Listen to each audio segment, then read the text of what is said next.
Alright, hey everyone. So today we're going to take a look at filtering and displaying data using some checkboxes. So I have a few examples set up. One is where we use a Bildr data collection, and another where we're going to use Xano as the backend data. Now both of the filtering methods are really similar here, and the way you set up the flows is really similar, but we're going to go through both so you can see how to do each of those. This is also a pattern, so you can just import this pattern into your project and reverse engineer it from there and see exactly how to do these things.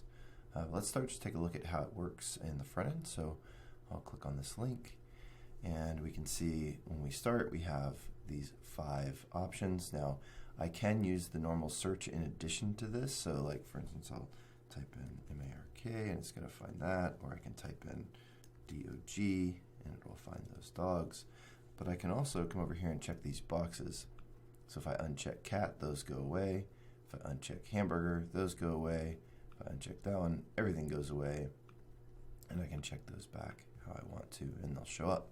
Now the same exact thing works on the Xano example. Exact same setup, exact same data, except for this is all coming from Xano instead. But you get the same result here. So let's dive in and take a look at how we did that.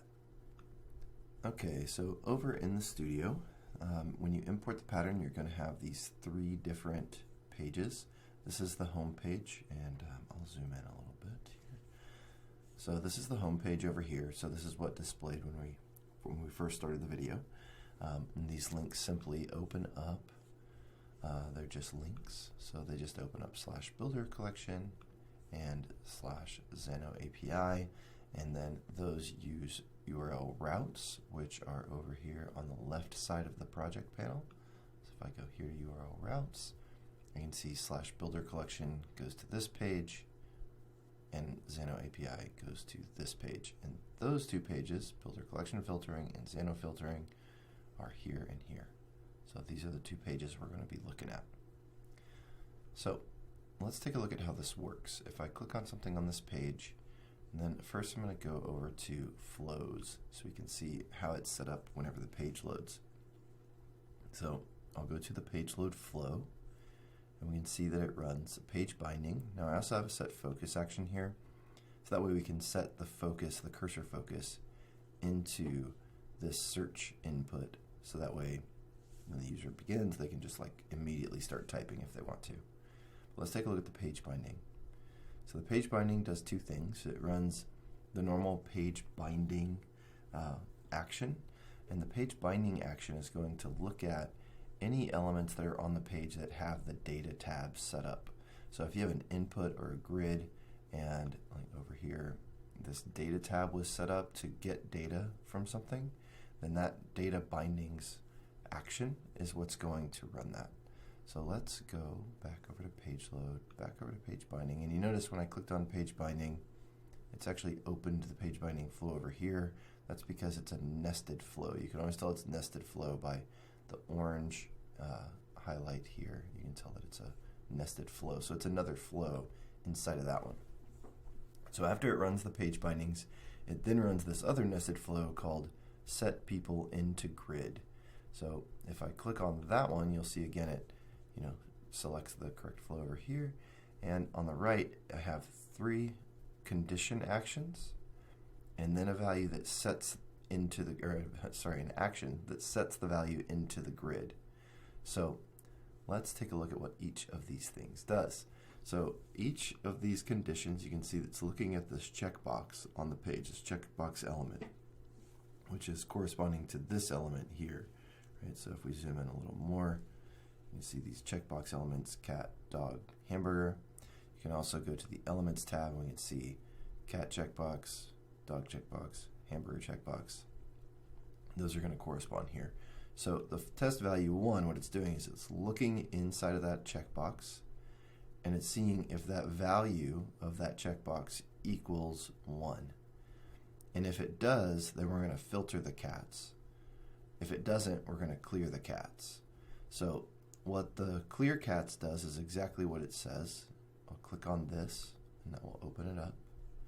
You can see it actually sets a variable that I called cat people, could have been anything, and it just clears it, just empties it. That could really be anything we want it to be. I set it as an empty JSON array. So the important part about that is, if you note, if we go back into set people into grid, we're going to use variables for everything. So all I did was cleared a variable. In the filter cats one, I'm doing this complicated JSON array filter by value, which we'll go through in just a moment. But at the end of the day, I'm setting this variable called cat people as well there. So in both cases, what I'm doing is setting variables. I'm either clearing the variable or I'm setting an array of data into the variable with these JSON data filter by value actions. So what happens is the condition runs for all three, and it goes and gets all the hamburger people if it needs to, all the dog people if it needs to, and all the cat people if it needs to, and sets those into different variables. One called cat people, one called dog people, and one called hamburger people. So all three of those execute, and then there's this really important wait here. It's going to wait until everything above it is completed, and then it's going to run the set value. That's super important, because if you don't have that wait there, they're all going to execute together, and some of this may not be finished by the time the set value happens.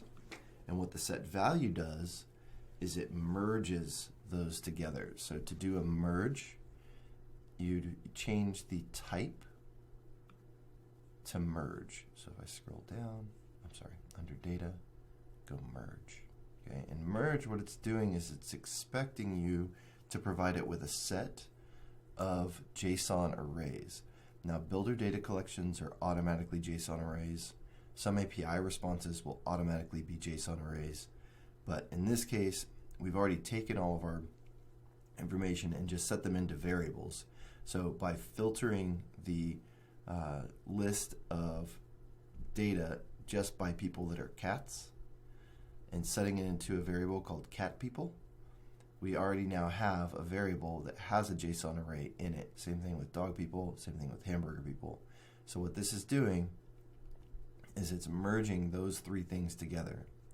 Now you need what's called a merge key so that this action knows what to merge it by. It needs to know what is something that if I run across two of these rows inside of this data and they have the same of this value, then assume they're the same thing and make them one instead of having two of them. So the merge key here is ID. So if there was ever, in this case, it couldn't be possible because there's only ever one of each. Like you couldn't have a person in this case that is a cat person and a dog person. You'd have to have one or the other, but you still want that merge key in there.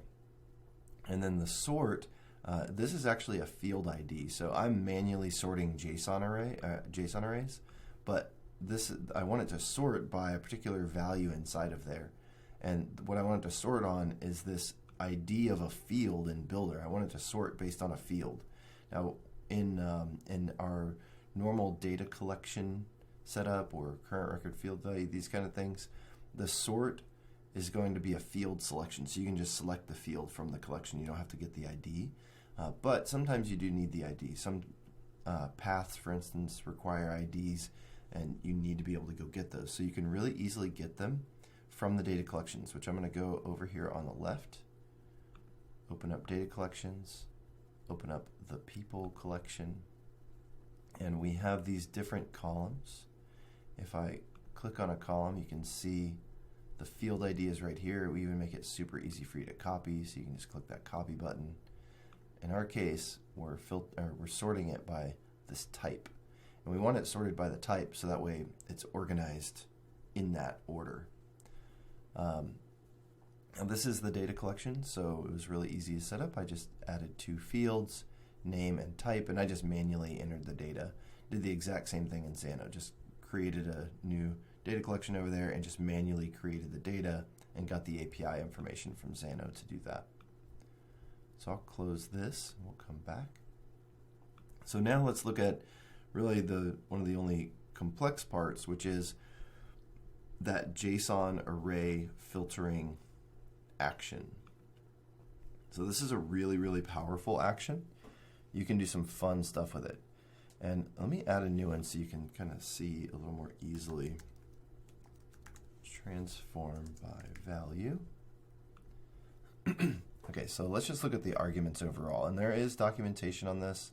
If you click on here and go to Learn More, it will open up the docs and take you through each of these arguments. But I'll go through it inside of the studio. So we have the starting array, which this is all working with JSON. So this is doing some, there's a lot of ways to do filtering like this. Doing the multiple checkboxes thing, this is how I like to do it because I know exactly where my results are. I can also do some nice things because I'm storing each of these as separate variables. Like I can go get that information as needed if I have a more complex app. So we're going to be talking about arrays, meaning JSON arrays. So in this case, we have a starting array. We have a property from that array, so one of the fields basically. And then we have an operator. And we want to only find array objects or records where this property or field equals the value we enter here. And then once it does its work, we're going to set that into a variable with a name. So if I go back and look at the one that we have set up, the starting array is actually a data collection. Okay, so it's a data collection with these fields, getting all fields, and the array property I'm going to filter by is the type equals cat. Now, what's interesting about this, I partially did it this way to show how you can use this action so that we have a good use case for this action. But really, we could have also done a filter here. Like instead of this action, we could have just done a filter, set a variable with a filter where type equals cat. And we just set a variable with this value in it, and you get the same result. But I wanted to show this action as well. So you can do simple filters in a different way. So for instance, like if I go cat people, I'll copy that variable name. So watch this. I could get the same result by doing set variable. Target page, I'll go to the root and cat people, and from data collection people, we do the same thing, get all the fields, and we're going to filter the type by cat. So this would actually return the exact same thing. So you can get both of them out of that. You can get both, or you can get to the same result using either of those methods. So for a simple filter, you can just use these filters like this. Sometimes I'll use these when I want to run things in succession. Like I want to take this, and then I'm going to add more filtering to it. So I'm going to take the set that found where the type equals cat, and I'm going to do some additional filtering. There's also another transform JSON by array. So this is filtering by array. So this allows you to filter one list of data by another list of data and only finding matches or removing the matches. So what's really great about that one is if you have multiple sets of data and you're trying to get them to match up, this is how you'll do that. So like if I was going to make this right now is just a static 3 checkboxes, but if this was a dynamically generated list based on the data, then I could basically check the boxes, have those become an array, the grid that they're displayed in would be an array, and I could use that action filter by array and get the list of just the corresponding ones out of that. Maybe we'll do another tutorial on that one day. So there are multiple ways, just like almost everything in Bildr, there are multiple ways to do things. This is the way that I chose to set this one up. So starting array is going to get all the people, and then we're going to filter by the type, where only the type equals cat, and we're going to return that into the cat people variable. So now we have those 3. There's filter cats, there's filter dogs, which is exactly the same, except for it says dog here.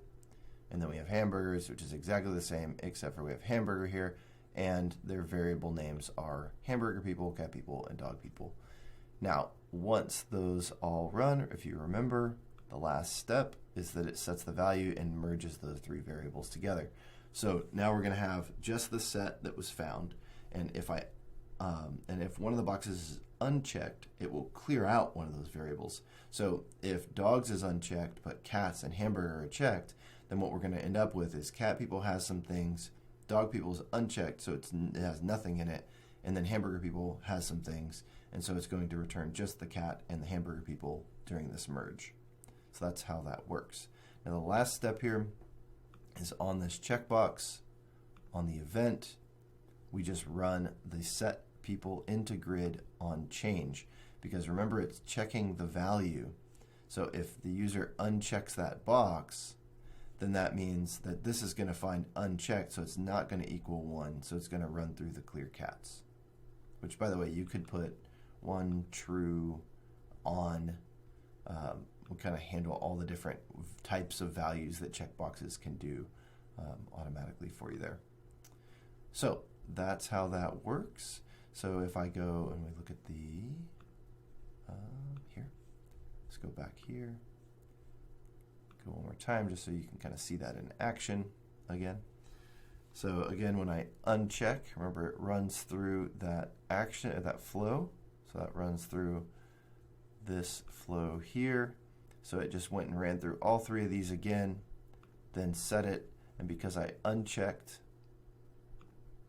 the box, the cat variable is empty, which means it's only going to show dogs and hamburgers. And then you can also further filter here like this. And it's only going to filter on the data that's actually in there. All right. So that is how using data collections works. Now, using Xano data backend is pretty similar. There's only one real difference, or a couple of real differences. So if you notice, we also have the filter cats, filter dogs, hamburgers. We have the clear cats. But before we can run all that stuff, we have to do an API call. Right? So in the bindings, we're going to have this API. And the API call goes and gets all of the information from, in my case, people. And this is a public endpoint that I created over in Xano. So you can use this Xano API endpoint get and just copy paste the URL in here. You're already going to have the correct headers, and you just tell it what variable name you'd like to place the response into. So now I have this thing called Xano people. So instead of starting from a Bildr data collection in those different filter actions, I'm going to start from this variable called Xano people. So if I look at the filters flows, so filter cats, remember here in the starting array on the other side, we had pull that data out of the Bildr data collection. In this case, what I'm saying instead is go get it from that variable that I set called Xano people, but it's the same otherwise. Type equals cat, set it into variable, but I call it Xano cat people just to have a little difference there. Same exact thing with dogs, same exact thing with hamburgers, and the set people into grid is exactly the same. Run through all 3 of the conditions, checking for the checkboxes, either clear it or filter it, and then set the value, merging it all together. And this time, the sort is not a Bildr internal field. The sort is the name of the field from Xano, which in this case is type. So that's why that's different. But other than that, it's identical. So if I check this box, that runs the set people and all that. So on page load, because I'm getting the Xano API call done as soon as the page loads, before we set the people into the grid, it's already got it done. Right? We now have all the data from Xano on the page in a variable before any of the conditions run to see, and before we try to use that data, it's already there because I put it inside of page binding. So that is pretty much how the whole thing works. The only other thing I would say is default checked here. I have these defaulted to checked. If I have those defaulted to unchecked, and then we go back here, let me go back here, go to Xano. So notice now that that cat is defaulted to unchecked. By default, it's not showing those, so you can set those up as well as defaults however you want. We'll check it. And that's it. Hopefully that helps out with knowing how to filter things, and this is a pattern, so you can come in here and just check out all these flows. You can even see like how I do the search flow here. On key up, we're going to run this action called search, and it checks the search input value and so forth. So you can just reverse engineer this whole thing however you'd like to. All right, thanks, and let us know if you have any questions at all. Come into Discord and ask away. We're typically always in there chatting. Thanks.